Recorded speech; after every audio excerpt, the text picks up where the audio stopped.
ऐसे ये चैप्टर मुझे आज क्रॉस मल्टीप्लिकेशन शुरू करना था, लेकिन अभी मैं सबसे पहले एक्सरसाइज 3.4 के जो क्वेश्चन कुछ बच गए थे, सेकेंड क्वेश्चन के थर्ड पार्ट, फोर्थ और फिफ्थ पार्ट, सबसे पहले उसके बारे में हम डिस्कस कर लेते हैं।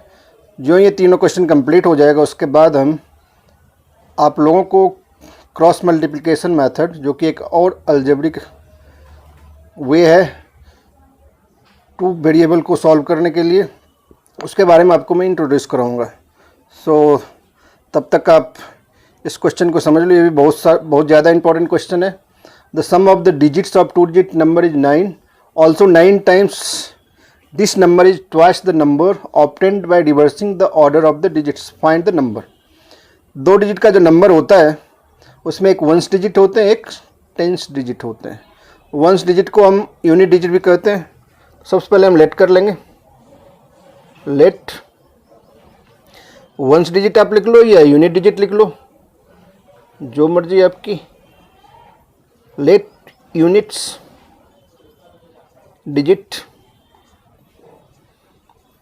B x and tens digit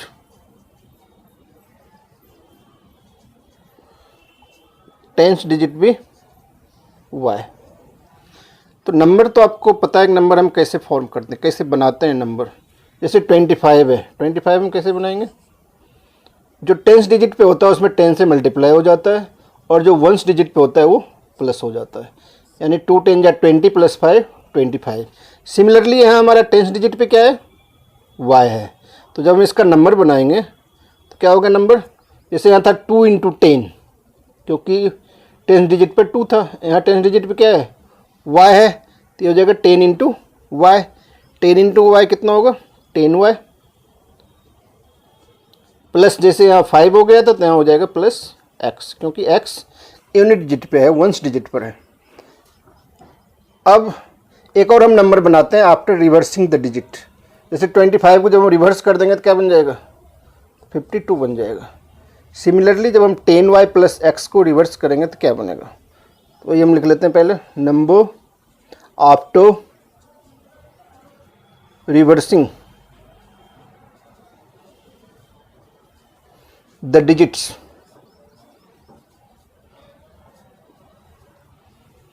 जब हम रिवर्स कर लेंगे तो ये हो जाएगा 10x + y, क्योंकि x जो है अब टेंस डिजिट पे आ गया और y जो है वो यूनिट डिजिट यानी वंस डिजिट पे आ गया। अब दोनों नंबर हमने बना लिए, नंबर ओरिजिनल नंबर और number after reversing the digits. अब according to the question of the condition या ATQ, अकॉर्डिंग टू क्वेश्चन या according to the condition of the question. पहला कंडीशन क्या है इस क्वेश्चन का? The sum of the digits of 2 digit number is 9। जैसे यहाँ 25 में अगर दोनों को प्लस करेंगे तो क्या हो जाएगा? 7 हो जाएगा। उसी तरह से इस क्वेश्चन में कह रहा है कि दोनों डिजिट को जब हम सब निकालेंगे यानी प्लस करेंगे तो 9 होगा। तो इसीलिए हम प्लस कर लेंगे x + y = 9। ये हमारा हो गया फर्स्ट इक्वेशन। अब सेकेंड कंडीशन क्या है? सेकेंड कंडीशन है also 9 times this number. This number means क्या है? जो हमने ओरिजिनल नंबर बनाया है। ओरिजिनल नंबर हमारा है 10y + x करें 9 टाइम्स दिस नंबर, इसलिए इसको हमने 9 से मल्टीप्लाई कर लिया। वो इक्वल होगा किसका? Is twice the number obtained by reversing the order of the digits. तो रिवर्सिंग के बाद जो हमारा नंबर बना हुआ है 10x + y, इसका ट्वाइस का आ रहा है, तो इसलिए इसमें हम 2 से मल्टीप्लाई कर लेंगे। अब इस दोनों इक्वेशन को दोनों साइड में एक्सपेंड करेंगे। जैसे यहाँ 9 से मल्टीप्लाई करना है तो 9 से मल्टीप्लाई कर लो। 90y + 9x इक्वल्स हो जाएगा 20x + 2y। सबको अगर हम एक तरफ कर लें तो हो जाएगा 20x + 2y - 90y - 9x = 0। 20 - 9 11x - 88y = 0। अगर हम इस दोनों में 11 से डिवाइड कर दें तो क्या इक्वेशन बन जाएगा? x - 8y equals 0। ये हमारा हो गया इक्वेशन सेकेंड। अब हम क्या करेंगे, चूँकि एक्सरसाइज एलिमिनेशन मेथड से सॉल्व करने के लिए बोल रहा है, इसीलिए हम इस एक्सरसाइज में सारे क्वेश्चंस जो है वो एलिमिनेशन मेथड से ही कर रहे हैं। इसको भी हम एलिमिनेशन मेथड से करते हैं। एलिमिनेशन मेथड आपको पता है कि उसमें किसी एक कोएफिशिएंट को हमें इक्वल करना पड़ता है। अगर इसे और अच्छा सीखना है तो आप मेरे लास्ट वीडियो को देख सकते हैं, उसमें मैंने एक एलिमिनेशन मेथड के बारे में डिटेल से समझाया। किसी एक कोएफिशिएंट को इक्वल करना होता है। तो हम देख रहे हैं कि x का कोएफिशिएंट ऑलरेडी इक्वल है, दोनों का कोएफिशिएंट 1 है। तो इस दोनों इक्वेशन का अगर हम सब्ट्रैक्ट कर लेंगे तो x जो है x का टर्म एलिमिनेट हो जाएगा। तो वही हम करने जा रहे हैं, subtracting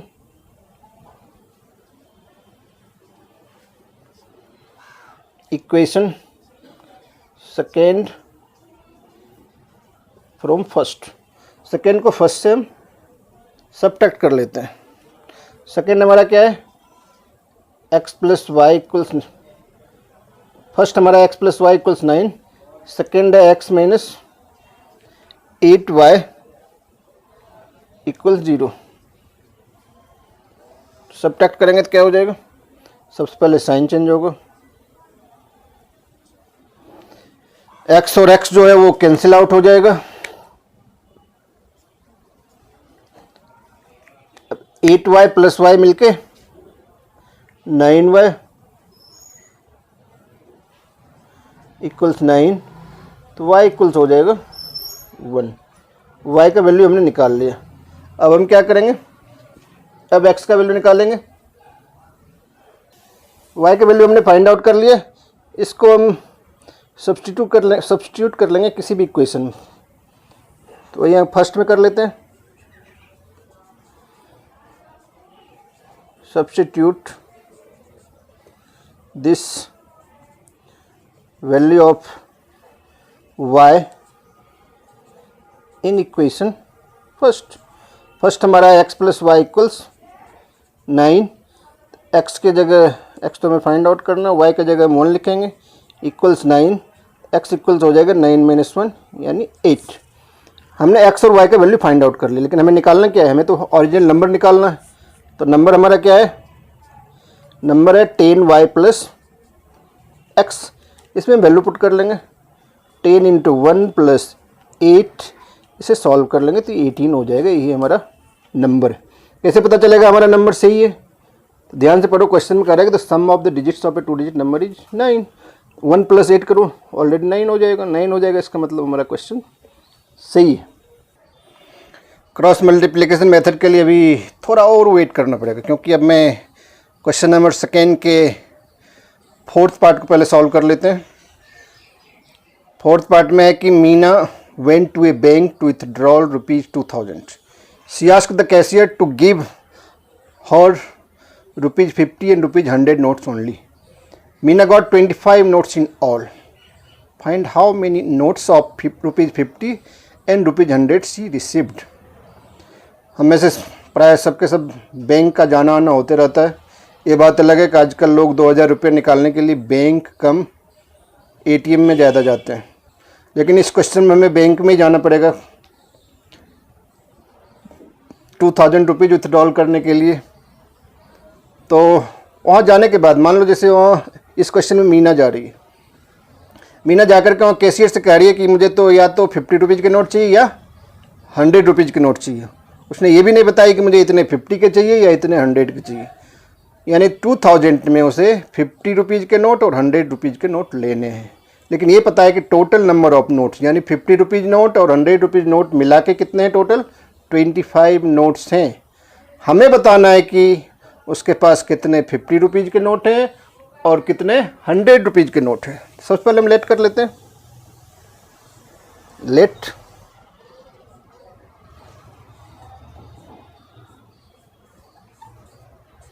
late number of 50 rupees note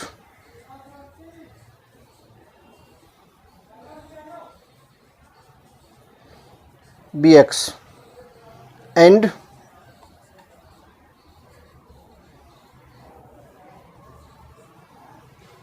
number of 100 rupees notes. Be y. पहला इक्वेशन अकॉर्डिंग टू क्वेश्चन, पहला इक्वेशन जो हमारा बनेगा, जैसा कि कह रहा है कि 25 नोट्स इन ऑल, सब मिला के हमारे पास कितने नोट हैं, यानी मीना के पास कितने नोट्स हैं, 25 है। एक इक्वेशन बन जाएगा x प्लस वाई इक्वल्स 25, ये फर्स्ट इक्वेशन हो गया। सेकेंड इक्वेशन क्या होगा, दो ही नोट हैं, एक तो 50 रुपीज़ के नोट है, दूसरा 100 रुपीज़ नोट है।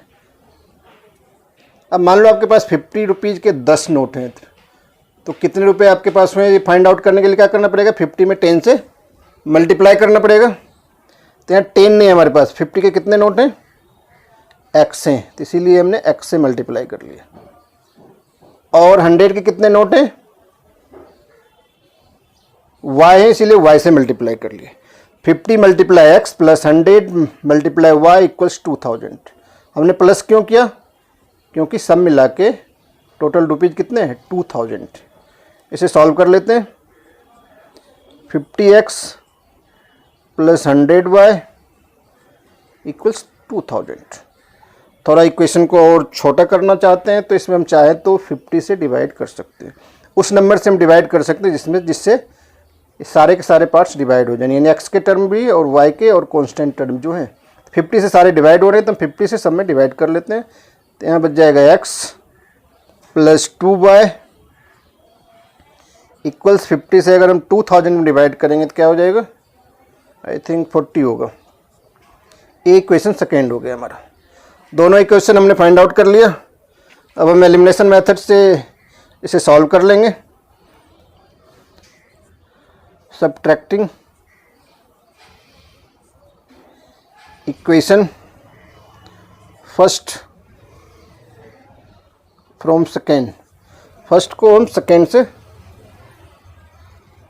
Subtracting first from second, first हम सेकेंड में सब्ट्रैक्ट कर लेंगे। तो यहाँ हमने सेकेंड पहले लिख लिया, x plus 2y equals 40, x plus y equals 25। इस क्वेश्चन में मैंने लिखा कि फर्स्ट फ्रॉम सेकेंड, यानी फर्स्ट इक्वेशन को सेकेंड में सब्ट्रैक्ट करेंगे। जरूरी नहीं है कि हम फर्स्ट को सेकेंड में करेंगे, सेकेंड को भी फर्स्ट में कर सकते थे। अब सब्ट्रैक्ट करने के लिए सबसे पहले हम साइन चेंज करेंगे, यहाँ माइनस, यहाँ भी माइनस, यहाँ भी माइनस। एक्स एक्स क्या हो जाएगा, कैंसिल आउट हो जाएगा। 2y minus Y, Y 40 minus 25 15, यानी y का वैल्यू 15 हो गया। अब इस वैल्यू को पुट कर लेते हैं, substitute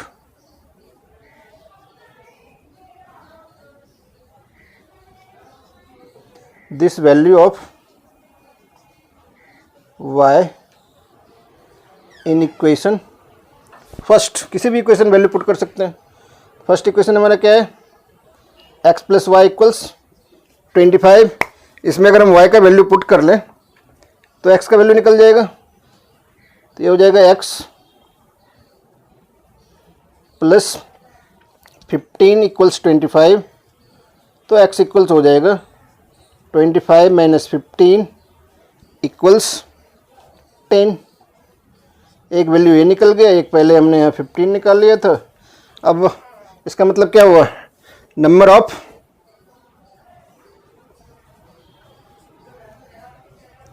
₹50 note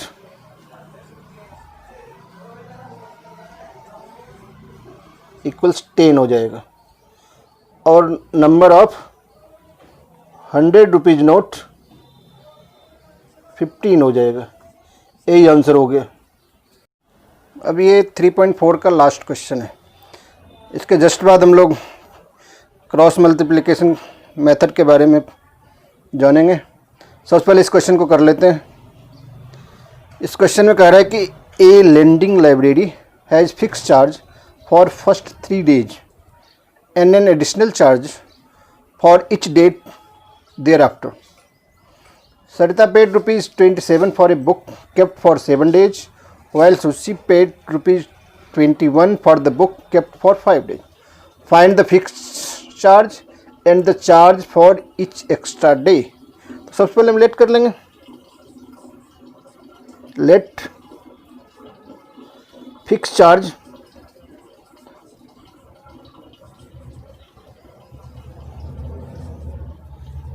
B x and charge for each extra day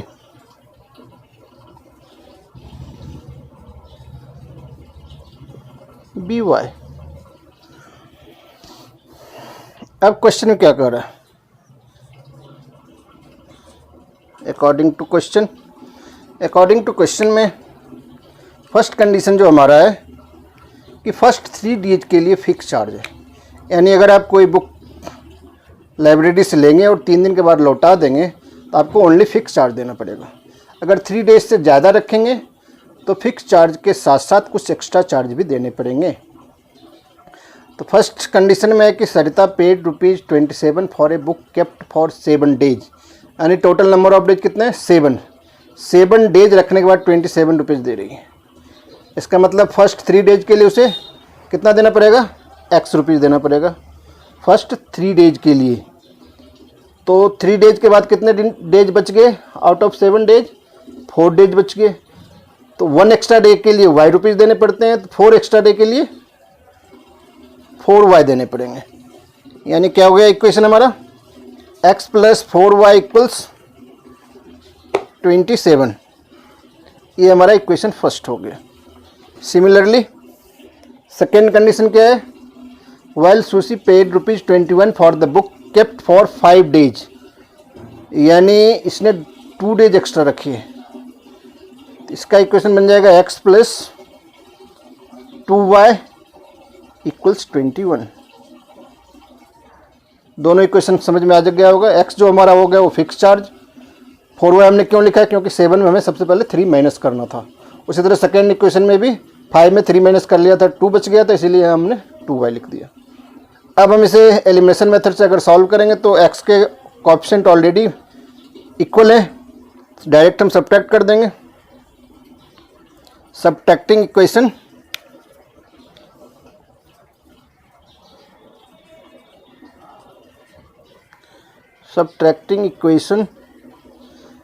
second from first, as it is equation यहाँ लिख लेते हैं। X + 4Y = 27, X + 2Y = 21। Subtract करने के लिए हमें साइन चेंज करने पड़ेंगे। X कैंसिल आउट हो जाएगा, 4 - 2 2Y बचेगा, 2Y = 6, तो Y = हो जाएगा 3। अब ये वैल्यू किसी भी इक्वेशन पुट कर लेंगे या सब्स्टिट्यूट कर लेंगे।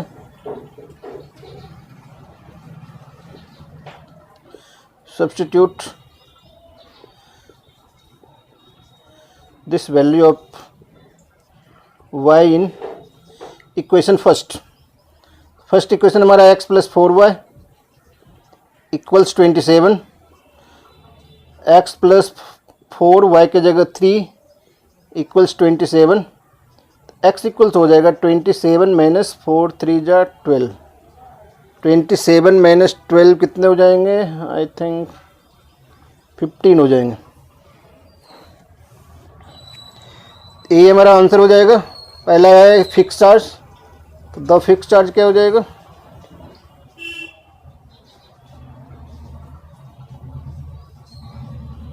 Fix charge equals ₹15 and the charge for each extra day equals हो जाएगा ₹3। यही हमारा दोनों आंसर हो गया। आप लोगों का वेट ओवर हो गया। अब क्रॉस मल्टीप्लिकेशन मेथड के बारे में आप लोगों को इंट्रोड्यूस करना चाह रहा हूँ। अब तक जितने भी मेथड था आप लोगों ने अच्छी तरह से समझ लिया होगा। अब ये लास्ट अलजेब्रिक मेथड है पेयर ऑफ लीनियर इक्वेशन को सॉल्व करने के लिए। तो क्रॉस मल्टीप्लिकेशन मेथड में क्या होता है, इसका एक बड़ा सिंपल सा इजी सा फॉर्मूला होता है, बच्चे यूं ही याद कर लेते हैं इसको। ये फॉर्मूला हमारा है x। सबसे पहले हम दो इक्वेशन लेट कर लेते हैं। मान लो एक इक्वेशन हमारा है a1x plus b1y plus c1 equal 0। दूसरा इक्वेशन हमारे पास है a2x plus b2y plus c2 equal 0। इस इक्वेशन को अगर हमें क्रॉस मल्टीप्लिकेशन मेथड से सॉल्व करना होगा तो क्या करेंगे, तो इसका एक बहुत ही इजी फॉर्मूला होता है। इस फॉर्मूला को पहले हम लिख लेते हैं। ये फॉर्मूला होता है x upon b1c2 minus b2c1 equal to y upon c1a2 minus c2a1 equal to 1 upon a1b2 minus a2b1। यही फॉर्मूला हो गया हमारा क्रॉस मल्टीप्लिकेशन सॉल्व करने का। अब बच्चे सोचते हैं फॉर्मूला हम याद कैसे रखेंगे, तो इस फॉर्मूला को याद करने का भी तरीका है, थोड़ा सा और प्रयास करना पड़ेगा, ये बिल्कुल याद ही हो जाएगा। कैसे हम इस फॉर्मूला को याद रख सकते हैं, मान लो यहाँ x है, इधर y है और इधर 1 है। तो सबसे पहले क्या कर लेंगे, हम इधर b1 b2 लिख लेंगे और इधर लास्ट में भी हम b1 b2 लिख लेंगे। ये फॉर्मूला कैसे हमें याद रहे बिना रट्टा मारे, कुछ बच्चे रट्टा भी मार लेते हैं जिसकी कि भूलने की संभावना ज़्यादा रहती है, तो बिना याद किए हम कैसे फार्मूला को याद रख सकते हैं। इधर हमने b1 b2 और लास्ट में भी हमने b1 b2 लिख दिया। b के बाद क्या आता है, c आता है, तो यहाँ लिखेंगे हम c1 c2। b1 c1 हमने लिख ही लिया, बचा क्या हमारे पास a1 a2, ये लिख लिया हमने b1 b2 c1 c2 a1 a2 और लास्ट में b1 b2। अब हम जानते हैं इस मेथड का नाम क्या है, क्रॉस मल्टीप्लिकेशन मेथड। इसको आप इससे क्रॉस मल्टीप्लाई कर लो। ध्यान से देखो, ये b1 c2 यहाँ आ गया। दूसरा ध्यान से देखो आप, ये b2 c1 आ गया, b2 c1। x के अपॉन में यही आ गया फॉर्मूला। अब y के अपॉन में c1 a2 और इधर c2 a1, c1 a2 minus c2 a1। Similarly जब 1 के अपॉन में जाएंगे तो ये हो जाएगा a1 b2, ये हो जाएगा a2 b1, a1 b2 minus a2 b1। ये तरीका होगा, इस तरीका से आप फॉर्मूला याद रख सकते हैं।